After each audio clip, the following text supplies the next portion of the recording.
aí galera, aqui é a Carol e bem-vindos ao Asus Brasil ROG. Hoje eu trago para vocês mais uma placa da linha TUF, agora com o chipset B450 da AMD. Essa aqui é a TUF B450M Plus Gaming. Essa é uma placa que já está pronta para a segunda geração dos processadores Ryzen, 4 slots de memória e 2 slots para instalação das nossas placas de vídeo.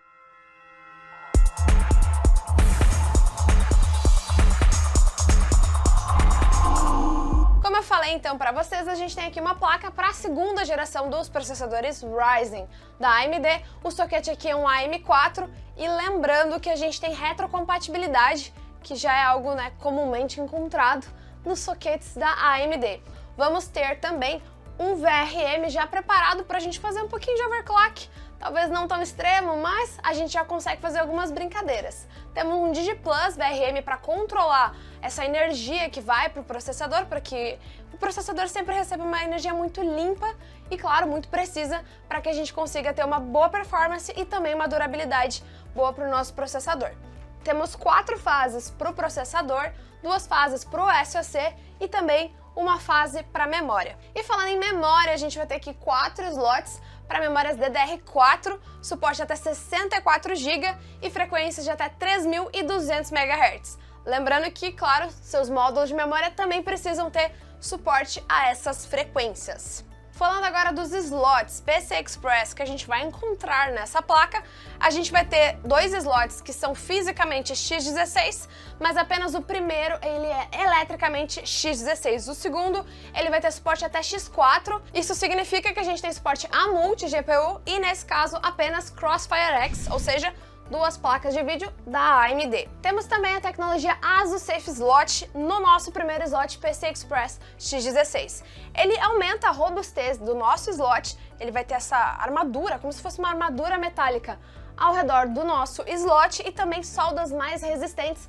para manter ele no lugar, para que a gente não tenha nenhum medo de fazer a instalação de placas customizadas, aquelas que têm um peso maior e também um tamanho maior. O sistema de armazenamento aqui ele vai ser composto por 6 portas SATA 3 de taxa pico de 6 GB por segundo e para complementar, para aumentar um pouquinho a performance, vamos ter um slot M2 com suporte a SATA ou PCI Express X4. Em modo PCI Express X4, a banda máxima fica em 32 GB por segundo. Outra característica muito interessante quando a gente fala das placas TUF é a gente ter componentes focados em resistência e durabilidade. Componentes esses que garantem à placa o certificado de confiabilidade. Vamos ter aqui capacitores, chokes e MOSFETs focados exclusivamente nesse ponto de durabilidade e também, claro, proteções extras contra eletrostáticas e também picos de energia, de repente, que possam aí ser ocasionados por raios, tempestades. Vamos ter também o nosso TUF LANguard, que vai proteger aqui o nosso conector de rede. Normalmente nas outras placas a gente encontra o ASUS LANguard, aqui é TUF LANguard. Temos uma proteção extra além da que a ASUS já normalmente coloca nas placas. No sistema de áudio aqui a gente vai ter mais alguns caprichos. Temos um recorte no PCB que isola o sistema de áudio dos outros componentes da placa, impedindo então que ruídos desses componentes afetem o nosso áudio. Os capacitores aqui são capacitores premium que vão entregar uma maior fidelidade e também nitidez ao nosso som. E o controlador de áudio aqui vai ser um Realtek ALC887VD2.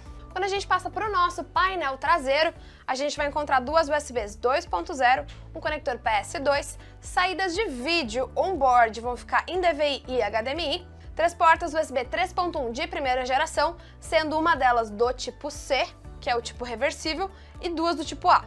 Temos também mais uma USB, agora 3.1 de segunda geração. Vamos ter também o nosso conector RJ45, que é o conector de rede. Lembrando que o nosso controlador de rede ele vai ser um Realtek 8111H. E claro, por final, os nossos conectores de áudio. Além disso, a gente vai ter mais alguns conectores USB na nossa placa. 2 conectores USB 2.0 e um conector USB 3.1 de primeira geração. Lembrando, cada um desses conectores suporta até 2 portas no seu painel frontal e, claro, o seu gabinete precisa ter suporte a essas tecnologias. Para a parte de refrigeração, além da gente ter o nosso CPU fan, a gente vai ter mais 2 conectores para fãs para refrigeração do sistema como um todo. E claro, não podia faltar o AuraSync. Além da gente ter RGB na própria placa, LEDs, RGB, a gente também vai ter a opção de conectar mais uma fita RGB, que também tem suporte ao Aura Sync, ou seja, a fita RGB, a placa e todos os outros dispositivos que você tenha, que também tem suporte ao Aura Sync, podem ter todos os efeitos RGB sincronizados. Se você ficou com alguma dúvida, pode colocar aqui embaixo nos comentários que a gente ajuda vocês. Se você é novo por aqui, também se inscreve no canal, aproveita, já ativa as notificações, deixa o seu like. Eu vou ficando por aqui e até a próxima!